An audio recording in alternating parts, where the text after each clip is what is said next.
বন্ধুরা, আজকে কিন্তু আমি আপনাদেরকে দেখাবো গ্রাম বাংলার ঐতিহ্যবাহী একটি রান্নাও বলতে পারেন, পিঠাও বলতে পারেন। আমি সেটা আজকে করে দেখাবো আপনাদের। আর তার জন্য সাথে থাকবে এই যে বাঁধাকপির ঘন্ট। তার জন্য আমি দুটো আলু কেটে নিয়েছি, আর এই যে কপি কিন্তু সুন্দর করে কুচি করে আমি প্রেশার কুকারে সিদ্ধ করে এখানে নিয়েছি। আর এর জন্য নিয়েছি এই যে 2 টুকরো চায়না পুঁটি মাছ ভেজে নিয়েছি, আর নিয়েছি এই যে আদা জিরা বাটা, আর নিয়েছি কাঁচা লঙ্কা। তো এই ঘন্টটা হবে কিন্তু এই সেই পিঠার জন্য। আর এই পিঠাটা কিন্তু প্রয়োজনে আপনারা মিষ্টি দিয়েও খেতে পারেন, ডাল, যে কোনো ভাজি বা সবজি সব কিছুর সাথে কিন্তু খাওয়া যাবে। আর সেই বড় আকর্ষণটা দেখিয়ে দিচ্ছি এখন। তো ভিডিওটি দেখতে সাথে থাকবেন, স্কিপ করবেন না, তাহলে কিন্তু বুঝতে পারবেন না। তো বন্ধুরা, এই যে দেখুন আমি কিন্তু এখানে প্রায় 500 গ্রামের মতো আটা নিয়েছি। আর এই পিঠাটা কিন্তু চালের গুঁড়ার থেকে আটাতেই বেশি ভালো হয়। আর আপনারা চাইলে কিন্তু কেউ চালের গুঁড়া দিয়েও করতে পারেন। আমরা আটাতেই বেশি পছন্দ করি, তাই আর কি আটা নিয়ে নিলাম। তো বন্ধুরা, এই পিঠাটা করতে কিন্তু স্বাভাবিক উপকরণ লাগে যেগুলো, সেটা হচ্ছে শুধু লবণ আর নারকেল। একটু নারকেল করে দিলে হয় কি, পিঠাটা যখন ভাপে দিয়ে করা হয়, পিঠাটা নামালে কিন্তু সুন্দর একটা সুগন্ধ ছাড়ে, যার সুগন্ধে কিন্তু সারা ঘর কিন্তু একদম মমক্ষিত ঐতিহ্যবাহী রান্না বা রেসিপি যেটাই বলেন, পিঠা রেসিপি, এতে সেটা করে দেখাবো। তার জন্য যে লবণ নিলাম পরিমাণ মতো। আর লবণটা কিন্তু একটু বুঝে দিতে হবে, যেহেতু তরকারির সাথে খেতে হবে, সেইভাবে কিন্তু একটু বুঝে দেওয়া লাগবে। আর এখানে আমি কিছু নারকেল অ্যাড করে দিচ্ছি। নারকেলটা দিলেও হয়, দিলে কিন্তু খুব ভালো হয়, না দিলেও হয়, যেহেতু তরকারির সাথে খেতে গেলে নারকেল না দিলে সমস্যা হয় না, আর দিলে কিন্তু দারুণ একটা ফ্লেভার আসে সিদ্ধ করার পরে। তো দিয়ে দিচ্ছি আমি এখানে 2 চামচ নারকেল, আর 1 চামচ দিলাম, আর একটু নারকেল দিয়ে দিলাম। যদি নারকেল বেশি দিলে কিন্তু পিঠাটা বেশি ভালো হয়, তার জন্য দিয়ে দিলাম। তো বন্ধুরা, পিঠাটা করতে গেলে কিন্তু পুরনো ঐতিহ্য মনে পড়ে যাবে অনেক কিছুই। যেমন এই পিঠাটা কিন্তু আমার বাবা খুব পছন্দ করতেন, আর আজকে কিন্তু আমার সেই বাবা নেই কাছে। বাবা কিন্তু হারিয়ে গেছে দূর অজানায়। তো বন্ধুরা, কী করে বলবো, মানে সেই অনুভূতিটা কি। এই পিঠাটা কিন্তু আমাদের পরিবারে, আমার বাবার বাড়িতে থাকতে আমার বাবাই কিন্তু বেশি পছন্দ করতেন, আর ওনাকে কিন্তু এটা করে দেওয়া লাগতো। আর আমার মা করে না দিলে কিন্তু আমার বাবার পছন্দই হতো না, যেহেতু বলতেন কি যে ওরা পারবে না এটা করতে, ওদের দ্বারা এগুলো ঠিক মতো হবে না। আমার মাই করে দিতেন। আর যেহেতু বাবা নেই, এখন আমাদের এই খাওয়াটাও কিন্তু ঘরের ভিতরে প্রায় ফুরিয়ে গেছে বাবার বাড়িতে। তো এখন আমি করছি শুধু আপনাদের একটু দেখানোর জন্য যে এই পিঠাটা কতটাই প্রিয় ছিল আমার বাবার কাছে। আর উনি বেশিরভাগ কিন্তু ডাল দিয়ে খেতেন। আমার মা খুব ঘন করে ডাল রান্না করে দিতেন, সে ডাল দিয়ে আর এই পিঠা দিয়ে খেতেন ঠিক ভাতের মতো করে। তো বন্ধুরা, একটি কথাই বলবো আপনাদের কাছে, যে এই পিঠাটা কেন আমি দেখাচ্ছি আপনাদের, যেহেতু আমি কিন্তু অনেক দিন ধরে ভিডিও দেখি মোবাইলে, রান্নার ভিডিও, যে কোনো রেসিপি, কিন্তু এই পিঠাটা কিন্তু এখনও আমার চোখের সামনে পড়েনি সোশ্যাল মিডিয়ায় কারো ভিডিওতেই। তাই আমি চিন্তা করলাম যে আপনাদেরকে একটু দেখান। হয়তো বা ভাগ্যে থাকলে ভিডিওতে পরেওতে চলে যেতে পারে, বা আপনারাই চাইলে কিন্তু আমাকে ভাইরাল করে দিতে পারেন একটা ভিডিওতে। আর সবটুকু নির্ভর করবে কিন্তু আমার ফেসবুক অ্যালগরিদমের স্যারদের কাছে। ওনারা যদি চান আমাকে কিন্তু সামনের দিকে নিয়ে যেতে পারেন সামান্যতেই। আর আমি কিন্তু অতটাও আশা রাখবো না, যেহেতু ঈশ্বর কিন্তু একটি কথাই বলেছেন আমাদের ধর্মে, ভগবান শ্রীকৃষ্ণ গীতাতে বলেছেন যে কর্মণ্যবাধিকারন্তে মা ফলে সুকদাচন, অর্থাৎ কর্মেই তোমার অধিকার আছে, ফলের তোমার অধিকার নেই। তুমি কর্ম করে যাও, ফলের আশা আমার চরণে সমর্পণ করো। আর আমি কিন্তু সেটাই করে আমার বাবার পুরনো স্মৃতিটাকে আপনাদের সামনে তুলে ধরার চেষ্টা করছি। দেখুন, কথা বলতে বলতে কত সুন্দর করে মেখে নিয়েছি পিঠার, মানে কিছুটা ভাব কিন্তু চলে এসেছে, এরকম ঝুরঝুরে টাইপের হয়ে যাবে। এখন আমি অল্প অল্প করে জল দেবো আর মাখাতে থাকবো সুন্দর করে। দেখুন, আগে থেকে মেখে নিলাম সব কিছু, নারকেল আর লবণ দিয়ে আটার সাথে সুন্দর করে মেখে নিলাম। আর এই পিঠাটা করার জন্য কিন্তু মাটির হাঁড়ি নিয়েছি আমি, যেহেতু এই রান্নায় কিন্তু মাটির গন্ধ পাবেন, একদম গ্রাম বাংলার হারিয়ে যাওয়া একটা রেসিপি, সেটা কিন্তু এই মাটির হাঁড়িতে করে দেখাবো। আর আমি যে ভাপা দেবো, এটাতে কিন্তু একটা মাটির একটা ঝাঁঝর লাগে, সেটা সুন্দর হয়। ঝাঁঝর আমার কাছে আছে, কিন্তু বড় হয়ে যাবে হাঁড়ির উপর, এই জন্য আর কি ওটা দিচ্ছি না। আমি কিন্তু এটাতেই করে দেখাবো আপনাদেরকে, ভাপা দিয়ে এই জালিতেই করে দেখাবো। আর এই যে আমি এখন এই পিঠার ভিতর অল্প অল্প করে জল মেশাতে থাকবো আর মাখতে থাকবো। দেখেন বন্ধুরা, এইভাবে কিন্তু আমি অল্প অল্প করে জল দিয়ে মাখাতে থাকবো। আপনারা কিন্তু ভিডিওটা স্কিপ করবেন না, তাহলে কিন্তু পুরোটাই বুঝতে পারবেন না। দেখতে থাকুন, আর আপনারা যদি ভালো লাগে রেসিপিটি বাসাতে একবার ট্রাই করবেন, আর কেমন লাগে কমেন্ট করে কিন্তু জানাতে ভুলবেন না। আর যদি ভালো লাগে চ্যানেলটিকে সাবস্ক্রাইব করে বা ফলো দিয়ে রাখতে পারেন, ফেসবুক ইউটিউব থেকে যেখান থেকে দেখেন না কেন।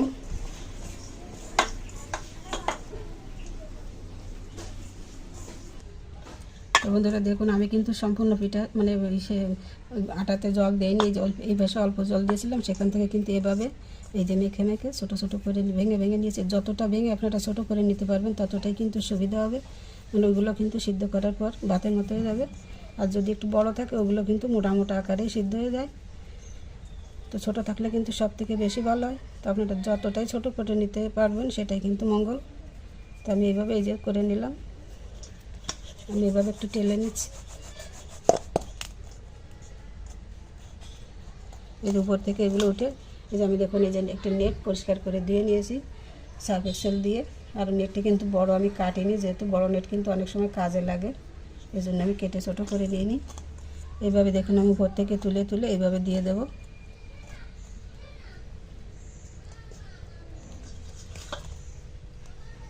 আবার সামান্য একটু জল দেবো আমি, এভাবে মাখতে থাকবো অল্প অল্প জল দিয়ে।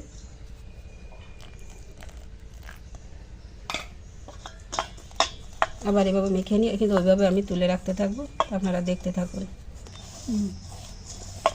তো বন্ধুরা দেখুন, এইভাবেই কিন্তু পিঠাগুলো বানাতে হয়। আমি কিন্তু এই যে অল্প অল্প করে জল দিয়ে মাখিয়ে নিলাম, আপনাদের তো দেখালাম। জল আটেনি, কিন্তু এভাবে ছিটিয়ে দিলে কিন্তু বেশি ভালো হয়।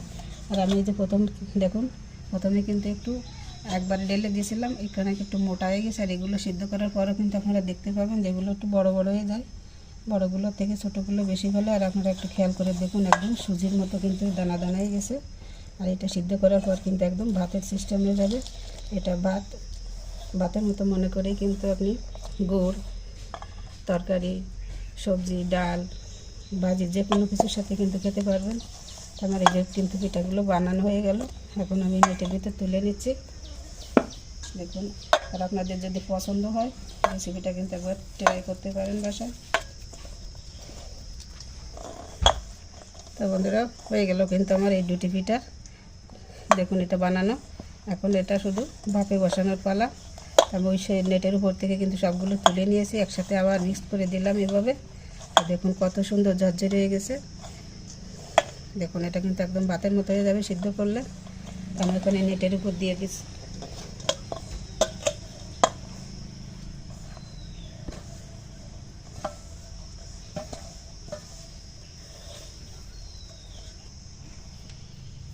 তো বন্ধুরা এই যে পিঠাগুলো কিন্তু নেটের উপর নিয়ে নিলাম। এখন আমি এটা ভালো করে এইভাবে মুখটা চেপে দিয়ে বেঁধে নেব। সুতি দিয়ে আমি ভালো করে একটু বেঁধে দিলাম যাতে খুলে না যায়।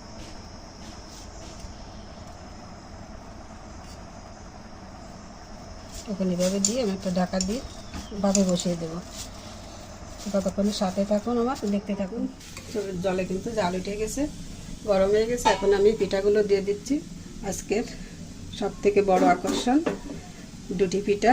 আর এইটা যদি আপনারা আগে কোথাও দেখে থাকেন কমেন্টে কিন্তু জানাবেন, আর যদি প্রথম আমাদের কাছ থেকে দেখে থাকেন সেটাও কিন্তু জানাবেন। তো এই যে আমি দিলাম এরপর বসিয়ে এই জালিটা। আর এই যে দেখুন আমি নেটের ভিতরে কিন্তু বেঁধে নিয়েছি সেই পিঠাগুলো। আমি নেটটা কিন্তু বড় নেট কাটিনি, যেহেতু অনেক সময় অনেক ধরনের কাজে লাগে। এটা যেভাবে ঢাকা দিয়ে দিলাম গামলা দিয়ে। তো বন্ধুরা পিঠাতে যখন ভাগ উঠে যাবে আপনাদেরকে দেখাবো, তো সাথে থাকুন, দেখতে থাকুন। পিঠা কিন্তু সিদ্ধ হয়ে গেছে, দেখুন বাষ্প উঠছে, ধোয়া হচ্ছে উপর থেকে। অনেকক্ষণ ধরে কিন্তু জাল হচ্ছে, আমি অনেকটা কাজ সেরে আসলাম ততক্ষণে। তো আমি এখন চুলা বন্ধ করে দেবো, একটু ঠান্ডা হলে পরে আমি নামিয়ে আপনাদেরকে পিঠাগুলো দেখিয়ে দেবো। দেখুন উপর থেকে কিন্তু বাষ্প উঠছে কত সুন্দর। সাথেই থাকুন, পিঠাটা দেখার জন্য অপেক্ষায় থাকুন। তো ফিরে আসলাম কিছুক্ষণ পর, আমি চুলা বন্ধ করে একটু রেস্টে রেখেছিলাম। এখন আমি তুলে নিচ্ছি।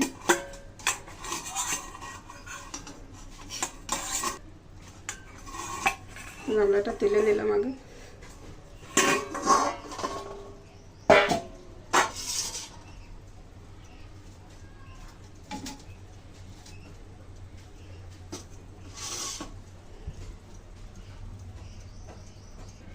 আমি পিঠাটা নামিয়ে নিচ্ছি।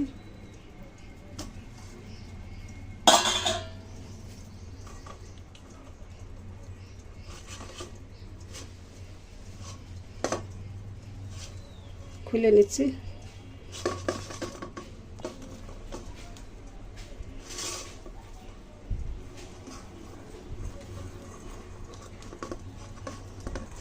দেখুন বন্ধুরা কত সুন্দর, সেই ঝুরঝুরে কিন্তু একদম ভাতের মতো হয়ে গেছে। এই যে পিঠা, এটা কিন্তু নারকেল ময়লা না। এখন আমি ঢেলে নিচ্ছি, পিঠাগুলো ঢেলে নিচ্ছি গামলায়। Heavy flavour. নারকেল দিয়ে একদম মুসমুসে। মুসমুসে না, এটা সফট। মুসমুসে বলো কেন, এটা কিন্তু খেতে একদম সেই রকম সফট হয়। তো বন্ধুরা এই যে পিঠা কিন্তু হয়ে গেল। ওয়াও, সমস্ত ঘর কিন্তু গ্রামে কিন্তু একদম, আর নারকেলের যে ফ্লেভার সিদ্ধ, তো বন্ধুরা এই গ্রামটাই কিন্তু একটা অন্যরকম। আপনারা একবার করে দেখুন, এই একদম ঐতিহ্যবাহী একটা গ্রাম বাংলার খাবার। তা আপনারা হয়তো অনেকেই চেনেন না আর জানেনও না, তাই এইভাবে যদি পছন্দ একবার করে দেখুন। তো সবাই ভালো থাকুন, সুস্থ থাকুন।